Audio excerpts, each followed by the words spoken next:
Welcome to Inside Voice, your behind-the-scenes take on the $150 billion home care industry. Here, it's not about the loudest voices or even polished headlines. It's about real stories, real challenges, and real insights from those shaping care every day.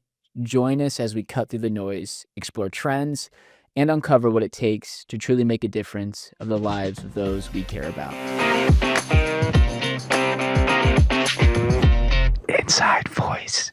On the Inside Voice, I'm joined by Amy Weiss, one of the owners of Preferred Care at Home Boca del Rey and North Palm Beach. Amy is currently expanding her reach with a brand new second location in Sarasota. She and her team hold the record for the fastest growing franchise in Preferred Care at Home history. Wow. Consistently performing as a top tier producer. What's most exciting that I believe is happening today is we're going to dive into Amy's expertise of networking. It's the engine behind this incredible growth that her locations has seen, and we're going to break down exactly how she does it. Amy, thanks for being on the Inside Voice. Thank you for having me, Ethan. Absolutely. Okay, so let's just dive into it. You've seen incredibly fast sales and growth through your location. While it's clear it comes extremely natural for you, it's like second nature. For a lot of us, it's not that way. So how have you been able to consistently turn being social into a disciplined daily habit for your business? I think when I talk to people, I take the time to listen to them. And if I see an opening in the conversation, I jump right in, explain what I do for a living or what my background is, and kind of befriend the person that I'm speaking with. And you've said this to me in the past before, you're like, it doesn't matter where I'm at. I could be at a restaurant. I could be at a pool. Talk about playing pickleball. Correct. Where does that mindset come from of like, I'm just going to, and then I'm going to say, hey, this is what I do. If you know of anybody, can you walk me through kind of your mindset with all of that? Sure. So basically, I've been a salesperson for my entire adult life. I worked as a personnel consultant. I owned a daycare center, so I was able to always speak with people and get a feel for what they're looking for in their lives. So when I'm just at a social event, it's just second nature to, they'll talk to me, their parents live in Florida or where we can connect. I find that opening and then I go further. And sometimes I ask a lot of questions, but usually I just listen to them. And when they hear we own a home care company, everyone has had experiences with that, right, and they start sharing them with me. And I let them know the reason I got into it was for when my father needed caregivers, there was a lack of quality care. Yeah. And your own personal story. We were just talking about it off camera. A lot of people get into the home care industry either because they had a good experience with a loved one, but most of the time it's because the experience that they had wasn't good and they wanted to come in and change it. And what ends up happening though is when you dive into the business, the operational sides, the licensing, a lot of those things hold us back and we get stuck in what we call weeds. For your locations, through the quick, tremendous growth that you've seen that's not happened, why do you think that is? Why have you been freed up to be able to focus on that growth and relationship development? I think first off, the demographics of the Boca del Rey location I'm very comfortable with. It's a lot of people from New York, New Jersey. We kind of speak the same language. Sure. So whether it's a religious standpoint or just a social group people belong to, I've been a member of a lot of those groups. Yeah. So it's a starting point for a conversation. You said something, and I think it's important, talking about community. You've been able to go into a community that hasn't been yours. You didn't grow up in Boca del Rey. Right. Your other business was in New Jersey. All your connections were in a completely different state. Correct. How were you able to go into a brand new community, break in, and attach yourself to it? I think... And then why is that important to do? Okay, so first off, for the most part, I find a common denominator, whether it's, you like to go to the pool or, you're playing pickleball or I'm trying to learn how to golf. And I find something that we can relate to that allows us to have more conversations. In Del Rey, for example, my family has a home there in a community. And it's familiar. That's familiar for me to speak to the people that live there. And then I would go in when they're playing cards or, just strike up any conversation. I found caregivers floating in the pool. I just think that everyone has a common denominator. So you found some caregivers floating in a pool? Absolutely. So how? What does that look like? It looks like, well, especially in a community where there's some retirees. Yeah. I'm talking to them. I tell them what I do. And I'm like, look, if you're looking for some part-time work, people just need a ride to the doctor, that kind of stuff. You just ask, right? I just ask. The worst that could happen is they say no. Yeah. And so it sounds like for you, networking looks like doing things you enjoy and that's already a part of your daily habits. Absolutely. And making them aware of where you can come in and either provide care, which you've seen, connection, business connections, resources. Or even work for. Right. I mean, I go through the front gate of communities and I ask the person at the front gate, do you know any caregivers or do you know anybody in the community that needs help? Yeah. And I often get referrals from that front person at the gate. Yeah, it's crazy. You wouldn't think that. Let's talk about the different networking opportunities. In healthcare, we have obviously the big chambers. I don't know if you're part of a chambers of commerce, but we also have like local bagel and brains and lunch and learns. You talked about things that you enjoy like pickleball and golf. What has been the single most effective networking route that you've seen produce, I guess, the most revenue or results from? Word of mouth. I do a lot of marketing. I think branding yourself is really important. So I go into a lot of 55 and older communities. We sponsor Hadassah events, PAP Corp, which is a big fundraiser for cancer, Alzheimer's. I try to find out who's running those events and get to know them. And they invite us back time after time. And it's a very low cost to sponsor those things. And then they start knowing who you are. And then, when you go up in front of a group and you say, I know you guys don't need any help right now because you're here. We're here doing an event. But do you have any friends in a rehab or any relatives that need help? And then they start listening to you. Wow. And we can go pay them a visit. There's no obligation. We can come talk to them about what their long-term care policy does. If they have Medicare, we can help introduce them to people that can do physical therapy or speech, whatever services they need. So you're talking about these actually like health fairs that you go to for educational that you have like a booth at and you get up and talk. Mm-hmm. Those seniors are the ones who are referring you a lot of new clients that you're seeing the largest yield from. And I think one of the biggest referral sources I had was a local hospice because I made a connection and then we did really well by the families and they refer us to people. Like we're at the point now where we get referrals from the people that were referred to us initially. And that's basically our main source of referrals. I mean, we're just talking about it. Over 52% of total revenue in home care comes from existing clients or past clients. And so it turns into a snowball effect, but that only happens when you're connected to your past clients or current clients. And it sounds like you do a good job of doing that. I follow up personally with phone calls. Like if someone passes away, I check on the spouse. I check on the children of the person that passed away. And they'll call me and say, Amy, my neighbor's going through something similar. Can you please send somebody or can you go talk to them? I think a lot of it is the human connection, and they know that you're thinking about them and you're touching base with them even after your services were provided. Sure. So that's where I get a lot of my referrals from. Yeah, I love how when you talked, I said, what's the most affecting networking groups? You started listing off things that are personal to you, like religious organizations that you want to be associated with, marches and freeing of cancer and Alzheimer's. Do you think there's a direct impact of this is passionate to me? I enjoy this. And, if it helps my business, great. It doesn't matter. I want to do this anyway. Well, that's how I sell our services. I do it because I want to do it. It's a second career for me or third career for me.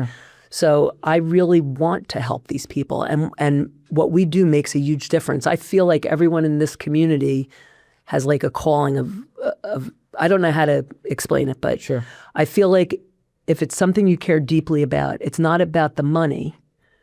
It's about the services you can provide, the quality of service, and the reward by someone saying, I love you on the end of a phone call. Like I get that all the time from our clients, that we made such a big difference in their family's situation, that their parents could be independent or they don't have to go grocery shopping every 3 days for their parents. Right. And I feel like they relate, the children of the people we care for relate to me because I've done it myself. And I feel like, you're giving somebody the dignity that they deserve. Sure.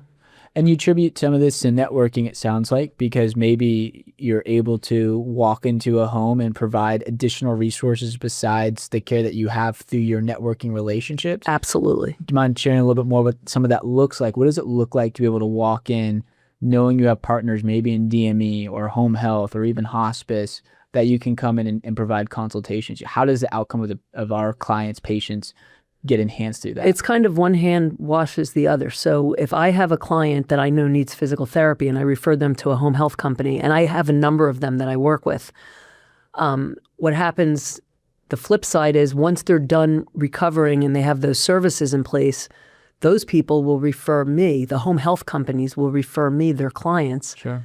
that lose their Medicare benefit or they've graduated to the next level. There's no competition with that because they're taking Medicare and we're private pay. So they know we're not going to take any of the nursing things that they need done.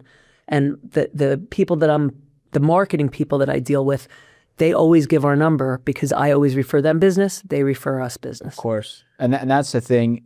Everyone wants to know why you're so successful so quickly, how you've done it. I would say, I think you're the first person to refer. You are a referrer. Yeah. You don't. And another thing that you do that I admire is if you meet somebody and they tell you, hey, this is what we do and we're really good at it, we can come in and help you're going to trust them until otherwise. Correct. Otherwise. Correct. And so you always give individuals and companies the benefit of the doubt, potential partners. You will give them shots and you are quick to refer. Can you talk to me a little bit about that in networking and maybe even your past careers, how you've seen, hey, and you want referrals? Refer. It's a bank account. You got to make some deposits if you want to start withdrawing. Correct. So especially when it's not like there's registries that I'll refer to if people can't afford the fees of an agency, and they'll refer me clients back if they can't use their long-term care insurance or I find people that run these little mom and pop shops and they are stuck and they'll call me for caregivers and I'll say, okay, and they know I'm not going to steal their case if I lend them a caregiver and they'll do the same thing for me back. Right. Home health is a lot of times like bathing is part of home health, but they're only allowed to do it like once or twice a week. Sure. So they'll refer me, they'll even pay my caregivers or ask me, can we send the caregiver that does the bathing? And they see that we build a relationship and they're in buildings, like they're in rehabs and certain communities and they'll refer all their people to me. Yeah. And it's a lot of the time that those doors are opening up is because you have had a client that home care was an option, but wasn't the right fit at the time. And so you said, instead of saying, no, we can't help you, you're constantly looking at advocating for them to be able to utilize resources that are available to them they may not know about. Right. Like there's senior management people that get paid a fee to take people to go look at assisted livings. They get paid by the facilities. They don't, or the communities. They don't get paid by the clients. So there's a lot of free resources. Sure. For the people that I'm trying to help. And for example, there's a lot of adult daycare. Some take Medicare, some are private pay. If someone needs 24-hour care or they don't want to put their parent in memory care, I've connected with the places that can take them from 8 till 4. So our caregiver can drive them there. They're paying a flat fee or it's through Medicare. So we're saving them like 8 hours of caregiver time. They see that we're not trying to spend their money down. Sure. We're trying to work, we'll do split shifts. I also take a lot of I don't have a requirement for like an 8-hour day. No minimums. I start, like now in Sarasota, I'm doing 3-hour shifts. I'll do whatever I have to do to make my name known in that area. And they love that. Like a lot of the care management teams will call me to refer clients to me because they understand that I'm going to be able to assist them and not try to, play with their money. Yeah, yeah. Let's talk a little bit about LinkedIn and how you've leveraged that tool. Have you used LinkedIn as a way to get into doors that may have been closed before? Absolutely. Or has it been just through relationship development? You're like, I didn't even know this person existed. Let me connect. And where have you seen LinkedIn pay the most dividends for you and your location? Okay, so first off, using LinkedIn is a no-brainer because you can be doing anything at all while you're just hitting, invites to be able to work with somebody. Sure. And Ethan, you're the one who really taught me about LinkedIn because I never used it until I bought this business. I search out case management people. I search out teams that are at hospitals. Before I started up in Sarasota, I went online and I Googled anybody that I could, the names of companies, Bankers Life, like different long-term care companies that I could connect with, and said, hey, I'm coming to the area and I'd love to be able to meet with you. And literally, there was no cost involved. It was knocking on doors. I go to a lot of network, I didn't start Boca del Rey from scratch. So I had a little bit of a foundation. Very, very small. Very small, but I was able to keep afloat that way. Sure. And then I was able to start investing in branding our company. But now that I'm doing Sarasota, I'm starting from the ground floor. So I see the struggles that people have when they first get involved. I mean, it's a different story altogether. Yeah. I mean, because you're seeing the operational sides that weigh people down, right? Right. You have this thing in your mind where it's like, oh man, I'm going to open up this business and I'm going to be able to go out and showcase the brand and meet with people. But listen, if it's a one-man show, there's a lot of things behind the scenes that you have to get set up, get licensing, you got to get your caregivers on board. There's so much that weighs you down. Absolutely. And takes a legit priority because you can't operate without these things. Well, let me tell you, connecting with the right people is everything. And especially I found this in Sarasota. I'm actually connecting with people in Delray and Boca through the same companies on the west and, back and forth from the different coasts. But in Sarasota, I have met some people that have literally taken my hand and taken me to alumni meetings for senior living. Why? Why do you think they do that? Because they don't have to. I think you have to be honest, and you have to. I'm just a abrupt, honest, no nonsense. My word is what it is, and people see that about me. If you're genuine with people, I think that they're going to relate to you. And if you're acting like a salesperson or I didn't even know the language of the business. Right. So now I'm going into the assisted livings, all the little acronyms that I didn't really understand before. Sometimes I have to Google it after a conversation, but you have to know what you're saying. And the other thing, I go in and say, listen, I have contracts that are signed waiting for me to get the right caregivers. And I tell them, I'm not going to start this case until I know I have the right people for you. And they can stick with whoever they're with right now, and they're waiting for me to come to them with the right caregivers. Yeah. I go to their homes, I talk to them, I sit in their living rooms. You have to ingratiate yourself into whatever the environment is. Yeah. And so kind of going back to LinkedIn, how has it helped you, I guess, break in, maybe make yourself aware of individuals that you didn't know of, develop meetings? How have you utilized and leveraged LinkedIn the most effective way that a listener here should do today? Okay, so first off, when you go on LinkedIn, you can put in any search word and you can pull up any sort of community that you want to get into, whether it's a hospital, a rehab, or whatever. Then I use that and I actually take the time to write a note to say who I am. I'm new to the area. I friended everybody that's in the same industry to start off with, so I could see who the names are that are coming up all the time. Coffee, meeting for coffee. Yeah. People are excited to have that human connection. Yeah. And you'll soon weed through the people that are just, oh yeah, just let me know when you're available. And the people that say, hey, how about Tuesday? Let's meet. Then you meet them. Then they introduce you to their network of people. Then you get invited to dinner groups. And yeah. So you take it from the computer and then you have to make it happen. Yeah. I started this all remotely, and then I realized it was a lot harder for me to do remotely. Yeah.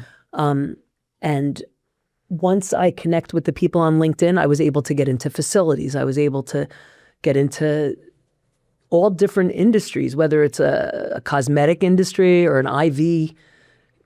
People go for hydration IV or whatever it is. You find something that you can circle back to. Sure. And what my strength is I'm not great at remembering names and things like that, But if you tell me a story, I'm always going to remember it. And so I can relate to it. And the next time I call you back, I'm going to have something along the lines of what we talked about the first time. Yeah. Everything has to be relatable. Yeah. How many coffee dates would you say you've had from a connection that you had no relationship from through LinkedIn to a one in-person coffee meeting? How many, if you had to get a number? Oh, I've probably done 50, 60, 70. I mean, every time I'm in town going back and forth from Delray, and I meet with the same people over and over again, and they bring me into their offices so I can meet the people that they're working with. You know, for the hospice community, it's huge because a lot of people want to go home. The hospices need caregivers sometimes to work alongside of them. I'm getting, like, from the inside of the company, they're the people that contribute to the hospice that I deal with. Yeah. You know, like the VIP clients, they walk me right in, they hand them to me. And these are from relationships that you've gotten from LinkedIn. Yeah. Met with a coffee. The coffee went well. Yep. Then we had lunch. Then I met the people that are the case management team. So one thing leads to the other, but you have to be persistent. And I'm not great at like knocking on doors and going back 2 weeks later because I don't have the time for that. But I do remember who I speak to. I reach out to them often, and we always circle back. Yeah. And check in with each other. And yeah, I will say what you've done is you've immediately stepped into the role of a company operator. So I'll put it this way, like a lot of owners find themselves wearing that marketing hat, and that marketing hat is that consistent follow-up, right? Oh, you want to see me every Tuesday at 2:00, in the afternoons or whatever, and you show up and you shave face and you see if they have any referrals for you. The owner side of it is exactly what you do. Sounds to me, I know this because I know it personally, is you are now meeting and networking with the owners of the hospice companies and the home health businesses, and you're sponsoring events, and you're becoming a kind of an industry leader in your area, and you're helping provide resources, and you're looking for, you have a marketer who's doing those visits behind you, correct? well, sometimes. But that's the idea. That's the idea. And I think that the way you relate to the client, you have to just look at it as an open playing field, and you have to connect the dots. The people that, like, for example, one of the other preferred care at home owners, his marketer has a very big in with an orthopedic group. They refer to me. I refer back to them. We follow each other. We know who to trust, even within other companies or our own company. Sure. And the most important thing that people want to take away is that their loved ones are being cared for. You want to, as an owner, you want to make sure that you know your caregivers. Yeah. Like, you have to know every part of it, but you can't do all of it. Yeah. For a lot of owner operators, especially new ones, we're operating a business and we have the home care hat on. Mm-hmm. And that's unfortunate because our services come alongside so many. And these services are amazing services. And you brought up a couple, like there's thing PT, OT in the home. Someone can have PT in the home and our services can be there as well, right? Because you're only in there for an hour, hour and a half, 3 times a week for about 2 weeks. Correct. And it's not either or, it can be both and. Not only is the quality of care and outcome better for our client, their patient, but also we're referring, we're networking, we're passing a referral, we're depositing into our bank account. And like you said, when I refer, I expect something back because that's how this thing works. Right. So is there an outcome where you see, when you walk into a home, you're kind of going down maybe a list of, hey, I know these resources are available to them. I'll bring this up because if it does, great, it's a referral and the outcome is going to be better. So I work with like a nurse practitioner that will refer me a client that needs home care. Then through that, we will refer out concierge doctors. Yeah. I have a client, we're caring for a couple that we were doing 24-hour care for the wife and the husband. He needed to go to the hospital. There was nobody that was going to be able to get him. So we were able to connect them with the concierge doctor that came in, took x-rays. Wow. There's so many resources available, and a lot of them take Medicare. Right. So you can find, especially in Florida, you can be a primary care physician that's just a nurse practitioner, can write prescriptions and draw, write orders for blood drawings and things like that, or UTIs. How many people that have dementia, for example, it gets exacerbated with a UTI. They don't really need to go to the hospital. You want to make it convenient for them, for somebody to come, if someone's sundowning, or you start knowing the little things, the quirks of people. Yeah. And if you can save them a trip to the hospital or a hospitalization, and refer at the same time. Correct. And home health loves that, and hospitals love that because they're not getting readmitted. I think the big idea here and the takeaway that I would love listeners to understand is networking has not only helped your business grow at a rate that we've never seen before in preferred care at home, truthfully. Thank you. But also it's helped your client's outcome because you've been able to put a support system around them with resources that if you weren't out there making those connections, you wouldn't know about. Yeah, especially for families. Like I think I learned that the average senior citizen, their families live more than 200 miles away from them. So the fact that you can make connections for their family is huge. Yeah. Like they don't know the local resources. Got it. So if you're able to talk to someone in Chicago whose parents are living in Boynton Beach, and you can connect them with the right people, even if it's they're not sure if they want to stay at home or if they want to move into assisted living, you bridge that gap for them, and then you follow them there. That's right. And that's really what I do. I pay attention to those things. You do, and clients that are under your guys' care for those offices are lucky because they have an owner and a team who is intentional about putting together the best resources, even if it's not them, that can come alongside them and fill in those gaps. And it's a huge benefit for your clients. And when you're connecting with people, you'll soon know the people that are going to refer people back, because there's a million agencies, right? Home health agencies, senior, case managers. Sure. But you'll get in a groove with the same group of people, and it goes back and forth all the time. Oh, exactly. I love it. Okay, last question for you, Amy. So as you launch this new location, what is the one piece of advice you'd give a new owner? You talked about you're experiencing things now that you didn't experience with your Boca del Rey, certain pain points. So as you're launching this, what would you give advice for a new owner who's starting from zero and trying to build their network from scratch? Okay, so I'm still trying to figure out the balance. So initially, I thought I'll get some clients and then I'll recruit caregivers. Because when I recruit caregivers and don't have jobs for them, they lose their patience with you. Of course. Because they're hungry to work. So right now, what I'm going through, I need to have a bench of caregivers before I try to get any more cases. Because I'd rather lose people that onboard with me, but be ready if there's a case, than get a case and wait for fingerprinting. Like you really have to have your roster ready to go. Yeah. And that's something that I don't have that problem on the East Coast. It's very easy to get caregivers. I have recruiters.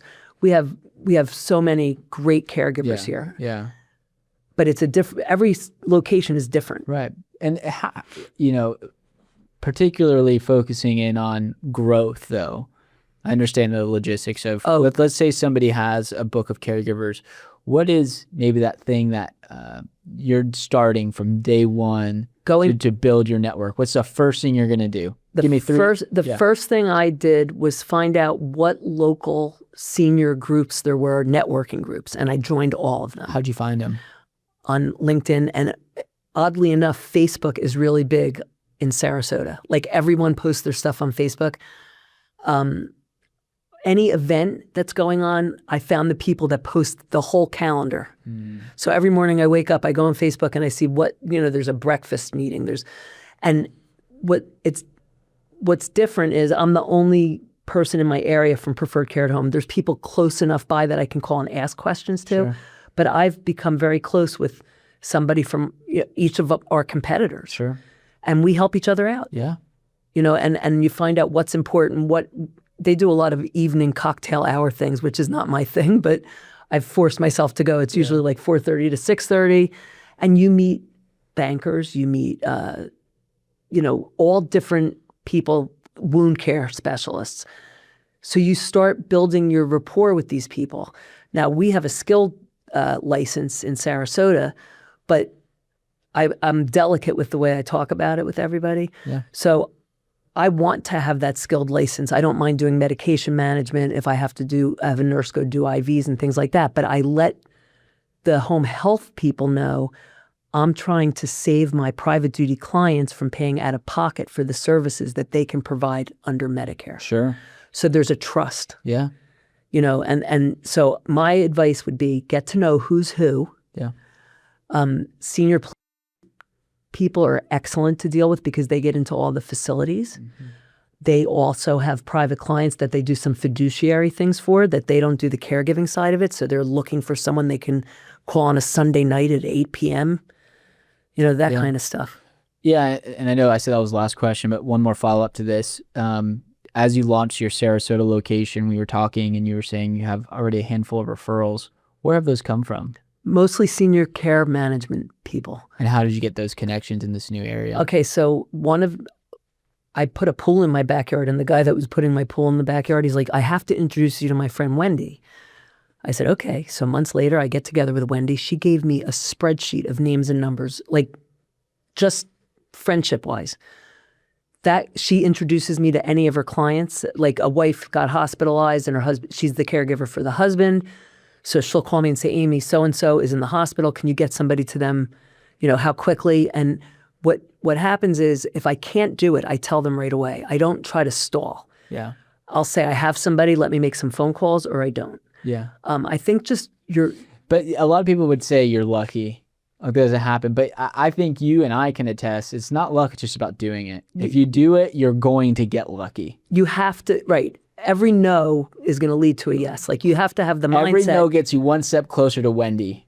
Yes, absolutely. And then in my neighborhood, everyone kept telling me, Amy, there's these women that own a company like yours, but it's not a company like mine. It's a care management company. Uh-huh. So they've been referring me business, and we're going to do a podcast together in our community. Oh, it's a great warm-up. Yes, absolutely. Good deal. So yeah, because I've put her off about 3 or 4 times because I'm anxious. I don't like to do these kind of things. Well, listen, I appreciate you coming on the Inside Voice. This information is, I think, invaluable. And what I want our listeners to understand is this is the playbook to quick growth, sustained growth, being a part of your community. Not only that, but it's what allows patient outcomes to become even better, because now you have a team around you. It's a village. It takes a village. That specializes in things that we don't do. Yeah, and you have to just know what stay in your lane. Exactly. And everything kind of blends in, but you have to always come back to your home base. Yeah. And yeah, if I can do this, anybody can do this. Yeah. I will say one thing that you do, I think, better than anybody is you said it. You cut through the BS. From day one, you're raw. Everyone knows who you are. Right. And how you behave. But you refer. And I can't stress that enough. Like, you're a referrer. And I think that's your mindset with every relationship is, how can I help you? Yep. And that is what a strong networker looks like, is building connections. How can I connect you with somebody that can help you? And then people want to help somebody who's doing that for them. And everyone remembers who got them there. Like, for example, one of the other preferred care, the marketer that I deal with, she'll refer somebody to me. I'll get 3 or 4 more referrals off of that referral, but I always go back to thank the person that gave me the first referral. Exactly. So good. And that's the key. You have to make relationships that you remember and that you thank them. Yeah. Whether it's a referral or even just calling them and saying, hey, remember that knee replacement we did 2 years ago? They're referring clients to me now. I want to let you know I remember that you gave me that client. So good. Amy, thank you for your time. Thank you, Thanks Ethan. for being on it. Thank you so much. Thanks so much for watching. If you enjoyed this episode, hitting that like button really helps the channel grow. Make sure to subscribe and turn on notifications so you never miss a drop. We're here every other Wednesday at 8 a.m. sharp. See you in the next one.